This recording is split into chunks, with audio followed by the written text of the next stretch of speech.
하는 그런 따뜻함과 그 다음에 어떤 냉정함을 같이 갖고 있는 기유. 그러면서 천주의 귀인을 낳기 때문에 먹고 사는데 전혀 지장이 없어. 그래서 기유일주들은요, 부인이 어떤 사람이에요? 대단히 지혜롭고 얼굴이 예뻐. 왜 그런지 아시냐고요? 다시 이제 들어가겠습니다만, 임수가 뭐예요? 재성이잖아요. 재성이 뭘로 들어가서 목욕을 보죠? 그쵸? 재성이 목욕을 본다는 것은 내 부인은 예쁜 사람이야. 굉장히 예쁜 사람. 그러면서 장생지를 낳기 때문에 대단히 지혜로워요. 그래서 기후일주 치고요, 부인이 지혜롭지 않은 사람이 없어요, 거의. 거의 그렇습니다. 자, 이렇게 해서 일단 근데 이제 이걸 또 한번 보시자고요. 전에 제가 여러 번 이제 말씀을 드렸어요. 음간의 닭이나 음간의 이 토끼들은 말이야. 예를 들면 기유가 되었던 기묘가 되었던 그 다음에 정유가 되었던 개유가 되었던 이런 사람들은 전부 다 나가서 어떻게 한다고요? 나가서는 어떻게 해? 다 좋잖아. 근데 집에 닭장에 들어오고 토끼장에 들어오면 어떤다고요? 서로 엉덩이를 서로 맞대고 있다 그랬잖아요. 냉랭하자. 집에 들어오면 와이프는 예쁘고 지혜로운 와이프를 어때? 집에 들어오면 어떻게 한다고? 냉랭해. 그게 문제야. 근데 같은 장생지를 놓는다고 하더라도 예를 들어서 갑인이라든가 갑인이 아니고 갑해는 없고요. 병인이라든가 경인이라든가 무인이라든가 그 다음에 또는 뭐 임신이라든가 이런 장생지들은 또 틀려. 근데 해피랑 이런 것들은 그렇단 말이야. 저들 판에 나가선 좋아하는데 희한하죠? 그래서 아무리 내가 잘 좋은 지혜롭고 예쁜 부인을 얻어도 집에 들어오면 이러한 특색 때문에 들어가서는 냉랭한 거야. 그래서 부인이 썩 그렇게 반겨하지를 않아요. 자, 그래서 자의 형성을 봤다고 한다면은 이번에는 12운송으로 이제 들어가 보는데, 당년이 되보니까 기유는 뭘 논다 그랬어요? 장생을 논다 그랬어요. 그쵸? 그러면 유경신에 당년이 식상에 이렇게 보니까 전부 다 식상이 어떤가요? 전부 다 걸록재앙으로 들어와 있어요. 그쵸? 그렇습니다. 뭐 당연히 식상이고요. 식상이 보니까 하나는 왕으로 들어와 있고 하나는 록으로 들어와 있는데, 문제는 보니까 전부 다 식상이 록 왕으로 들어와 있다는 것은 뭐예요? 일단 어떤 사람이라 그랬어요?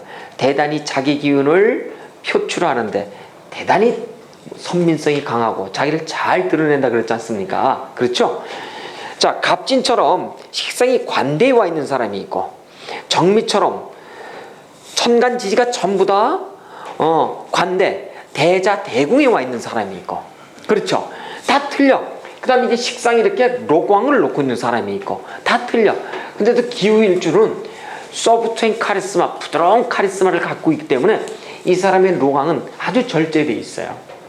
식상은 아주 잘난 척을 하지도 않고, 그래요. 그래서 아주 굉장히 괜찮은 그래서 기유라든가 이게 정유라든가 이 일주들은요, 사람 됨됨이가 굉장히 좋습니다. 여기 혹시 정유일주 계시나요? 기유일주 계시나요? 기유일주나 정유일주를 갖고 계신 분들요, 인생이 대단히 좋아요. 그런 분들요. 그럴 수밖에 없습니다. 장생을 깔고 있기 때문이죠. 관대를 놓는 그건 전혀 상황이 틀려집니다. 자, 그런데 이렇게 식상이 강하다고 하는 것은 여명의 입장에서는 식상이 뭘 치나요? 관성을 치죠. 그러니까 남편을 어떻게 하나요? 관성을 치니까. 여명에 있어서는 남편을 우습게 보는 경향이 있는 거야. 관성이 너무 강해 놓으면, 식상이 너무 이게 로강으로 들어와 버리면 그런 문제가 없지 않아 있어요. 그런데 자, 보시자고요. 이 여명은 누구를 위해서 사는 사람이에요? 식상이 록왕으로 들어와 있다는 자식 위해 사는 사람이야.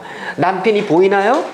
안 보여. 그래서 이 집은 어떤 때문에 싸운다고? 남편이 뭐 때문에 싸운다고요? 당신은 왜 얘들만 가지고 잔소리가 엄청 심한 거야. 기후일주의 남편들요, 대단히 부부싸움의 이유가 당신 왜 자식만 이렇게 싸우는 거야. 그래서 이 여자는 자식밖에 몰라. 그럼 우리 한번 비교를 한번 해보시자고요. 자, 보시자고요. 아까 정묘라고 있었어요. 이렇게 정묘. 정묘는 보시자고요. 이 사람은 위에서 식상을 보고 있지만 이 사람은 식상을 보는 자식을 보는 것이 자식의 로왕이 있죠. 여기는 내가 묘, 가불이, 인성이 로광이 있죠. 누구를 위해서? 자식을 위해서. 상황은 똑같잖아요. 내가 엄마가 자식을 로광을 위해서, 여기는 나를 엄마의 로광이 나를 위해서, 여기는 내가 주어라면 여기는 나를 엄마가 주어잖아요. 그쵸? 그러니까 정묘의 어머니든 기위의 어머니든 어떤 어머니? 자식이라면 아주 미치고 팔딱 뛰는 거야. 그러니까 자식의 영향력을 대단히 영향력을 많이 미치는 엄마. 그러니까 그 남편은 어떤 남편이에요? 찬밥이지 뭐예요. 그래서 이 기유가 됐던 이 정묘가 되었던 어쨌든 남편보다는 자식이 우선인 거예요. 그래서 이 기유일주들은 보통 싸움의 원인이 남편이 왜 나는 하고도 생존권 때문에 싸우는 거예요. 아셨죠?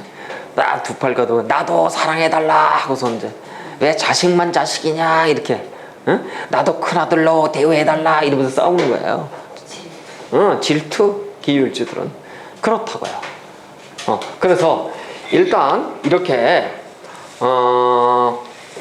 정묘돈 기묘돈 식상이 로광으로 들어와 있다는 것은 자식에겐 좋을지 모르지만은 남편에게는 식상의 로광의 기운이 관성을 쳐버리니까 결국은 자식 놓고 남편하고의 문제가 생길 수도 있다. 그런 문제도 단점이 있을 수 있어요. 자, 그래서 보니까 이런 경우에 보니까 일단 식상이 그렇고 그 다음에 재성을 보니까 이 재성 당연히 수에 드는데 남편 같은 경우에 재성은 당연히 목욕으로 들어와 있으니까 어떤 부인이라고? 예쁜 부인. 그러면서 장생지를 놓으니까 대단히 지혜로운 부인. 그래서 기유일주의 부인들은 대체적으로 미인이면서 지혜로운 경우가 많고, 그리고 또 관성을 보니까 어떻다고요? 관성이라고 하는 것은 목의 간목을 놓고 보니까 갑 위에 뭐가 있어요? 절태를 들어가죠? 절태로 들어가잖아요. 그렇죠? 절태로 들어가. 자, 태라고 하는 것은 당연히 내가 정화가 을이 만약에 여기 어딘가 나와 있을 수도 있잖아요. 그럼 을류는 뭐예요? 절이잖아요. 그렇죠? 간목은 어때요? 태로 들어가잖아. 그렇죠? 그러니까 자, 다시 이 사람은 공부를 다시 한번 인성을 보시자고요. 인성은 뭐예요? 화잖아. 그렇죠? 병화. 병화는 지금 어디에 들어왔나요? 병류는 화는 사에 들어와 있잖아요. 그렇죠? 그래서 기후일주들은 공부는 대단히 이 사람들이 잘 하는 것, 머리가 대단히 좋은 사람들이에요. 머리가 좋은 것하고 공부를 잘하는 거는 이건 별개 문제입니다. 기후일주들은 이렇게 유금의 기억력을 가지고 있어서 대단히 머리가 좋은